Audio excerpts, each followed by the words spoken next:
Assalamualaikum warahmatullahi wabarakatuh. Halo teman-teman semua. Perkenalkan, kami dari kelompok 5 yang beranggotakan Batiar Filamia, Meiken Ragendio, Mila Amelia, Nurul Lisdiana Darwis, Ratna Milasari, Rahmayani. Di sini kami akan mengangkat materi mengenai demokrasi liberal. Selamat menyaksikan. Hai teman-teman, di sini saya akan menjelaskan pengertian dari demokrasi liberal. Demokrasi liberal atau demokrasi konstitusional adalah sistem politik yang melindungi secara konstitusional hak-hak individu dari kekuasaan pemerintah. Demokrasi liberal merupakan demokrasi yang didominasi oleh partai politik dalam sistem pemerintahannya. Kepala negara dalam sistem ini hanya dijadikan lambang, bukan kepala eksekutif yang dapat mengambil kebijakan yang melaksanakan kebijakan pemerintahan. Dalam hal ini adalah Perdana Menteri yang dipilih di parlemen dari partai politik yang memenangkan pemilu. Menurut Sohino, demokrasi liberal adalah demokrasi atau pemerintahan perwakilan rakyat yang representatif dengan sistem pemisahan kekuasaan, tetapi di antara badan-badan yang diserahi kekuasaan itu terutama oleh badan-badan legislatif dengan badan eksekutif. Ada hubungan yang bersifat timbal balik, dapat saling mempengaruhi, atau sistem parlementer. Nah, dari pendapat di atas, terlihat bahwa demokrasi liberal merupakan pemerintahan perwakilan rakyat yang penguasa dipilih secara langsung oleh rakyat secara bebas, di mana badan-badan legislatif dan eksekutif saling mengadakan hubungan timbal balik dalam menjalankan pemerintahan. Adapun ciri-ciri sistem demokrasi liberal secara umum sebagai berikut. Yang pertama, agama adalah urusan masing-masing. Maksudnya, di dalam negeri yang mengerti demokrasi liberal, agama maupun keyakinan merupakan urusan tiap-tiap individu di negeri tersebut. Yang kedua, mengutamakan kepentingan pribadi. Negeri yang menganut paham demokrasi liberal lebih cenderung mengutamakan kepentingan individu paling utama pada era masyarakatnya. Yang ketiga, mengutamakan hak asasi yang berkaitan dengan kebebasan. Negeri yang menganut sistem demokrasi liberal mengutamakan hak asasi manusia yang berkaitan dengan kebebasan individu. Yang keempat, memiliki dua kelompok masyarakat. Di negeri yang mengerti demokrasi, dalam kehidupan bermasyarakat terdapat dua kelompok yang memastikan jalannya kebijakan negeri. Dua kelompok warga ini diucap sekelompok kebanyakan serta sekelompok minoritas. Yang kelima, pembatasan kebebasan minoritas. Meski negeri mengerti demokrasi yang menjunjung hak-hak asasi yang berkaitan dengan kebebasan kelompok minoritas dibatasi. Yang keenam, adanya kekuatan mayoritas.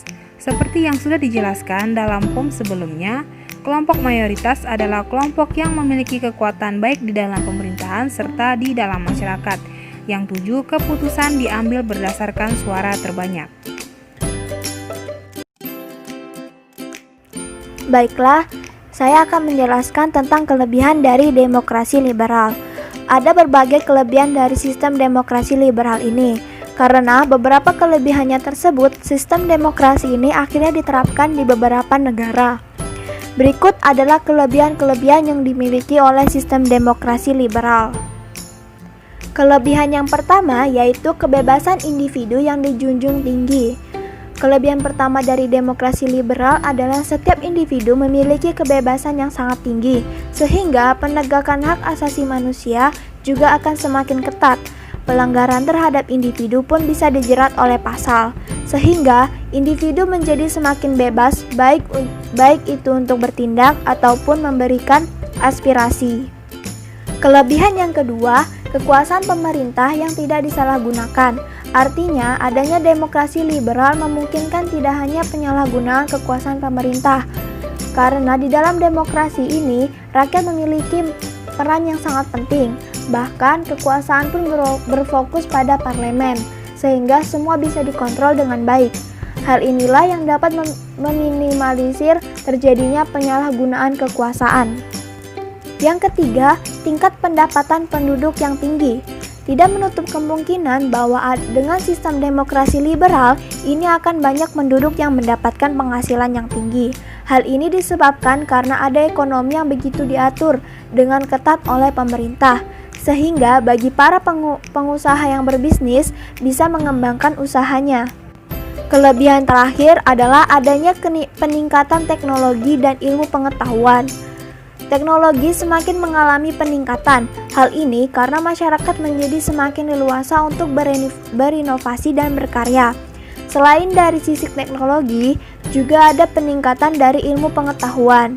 Kebebasan yang ada mendorong kepada banyak orang untuk meningkatkan pengetahuan masing-masing. Baiklah, saya akan menjelaskan kekurangan dari demokrasi liberal. Selain memiliki berbagai kelebihan, demokrasi liberal tentu juga tidak luput dari yang namanya kekurangan.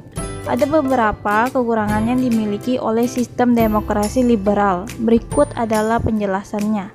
Yang pertama, tingkat individualitas yang tinggi. Kekurangan yang pertama ini yang dimiliki oleh demokrasi liberal adalah adanya tingkat individualitas yang semakin tinggi. Orang menjadi lebih terfokus pada diri mereka sendiri karena kebebasan yang dimiliki, sehingga rasa kekeluargaan dan gotong royong dalam berbagai hal menjadi berkurang karena adanya sistem ini. Yang kedua, konflik agama dan suku menjadi tinggi. Demokrasi liberal juga bisa memicu kemunculan konflik. Individualitas tidak hanya semakin tinggi, tetapi juga pada kelompok atau suku. Sehingga hal tersebut dapat memicu terjadinya perselisihan antara kelompok lain di tengah masyarakat. Sehingga kelemahan demokrasi liberal ini menjadi sorotan utama di berbagai daerah yang harus diselesaikan. Karena salah satu cirinya adalah bebas memeluk agama dan kepercayaan dari masing-masing individu. Yang ketiga, kekuasaan dapat dimonopoli. Adanya potensi monopoli kekuasaan bisa terjadi di sistem pemerintahan ini.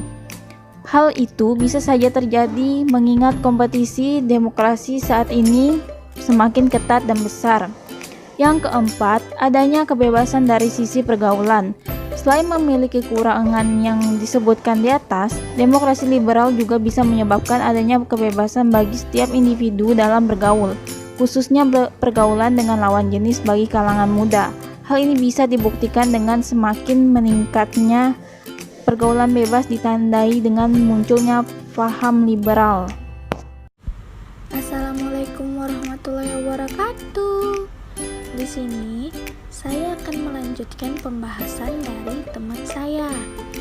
Nah, yang saya akan jelaskan adalah negara-negara yang menganut sistem demokrasi yang liberal. Yang pertama ada Amerika Serikat. Munculnya Amerika Serikat sebagai negara adidaya tunggal pasca Perang Dingin berkolerasi terhadap perkembangan demokrasi di dunia. Hal ini dimungkinkan karena selama Perang Dingin, Amerika Serikat telah tampil sebagai negara champion of demokrasi, the guardian of demokrasi, menjadi negara yang senantiasa mensponsori penyebar luasan demokrasi di berbagai belahan bumi. Usainya Perang Dingin, yang ditandai dengan tumbuhnya komunisme, yang menjadi momentum bagi Amerika Serikat untuk lebih meningkatkan perannya dalam menyebarluaskan nilai-nilai demokrasi.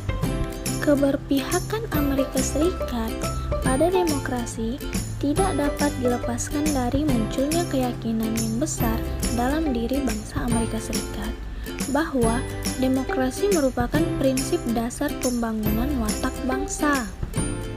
Demokrasi telah menjadi American ethos dan menjadi nilai-nilai pengatur dalam kehidupan berbangsa dan bernegara yang senantiasa ada dalam kehidupan masyarakat Amerika Serikat selama ratusan tahun. Di urutan kedua ada Prancis. Negara Prancis saat ini terkenal dengan istilah Republik Kelima, merupakan sebuah negara republik dan berbentuk negara kesatuan. Prancis menganut sistem pemerintahan semi-presidensial. Disebut semi-presidensial karena dalam menjalankan roda pemerintahan, presiden sebagai kepala negara dan kepala pemerintah dibantu oleh seorang perdana menteri. Hal ini berbeda dengan sistem pemerintahan yang presidensial secara murni, di mana presiden hanya menjalankan pemerintahan seorang diri dengan hanya dibantu kabinet. Pemerintahan nasional Prancis memiliki 3 cabang, yakni cabang eksekutif yang dipimpin oleh seorang presiden dan seorang perdana menteri, cabang legislatif yang terdiri atas parlemen 2 kamar, dan cabang yudisial atau sistem pengadilan. Di urutan ketiga ada negara Brazil. Brazil adalah salah satu negara dengan sistem politik demokrasi di Amerika Latin.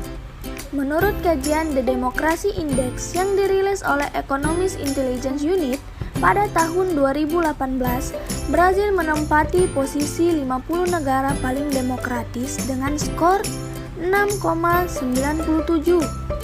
Sebenarnya, skor Brazil sempat menyentuh angka 7,38 di tahun 2014, tetapi kemudian terus jatuh seiring dengan krisis politik yang mendera negara tersebut.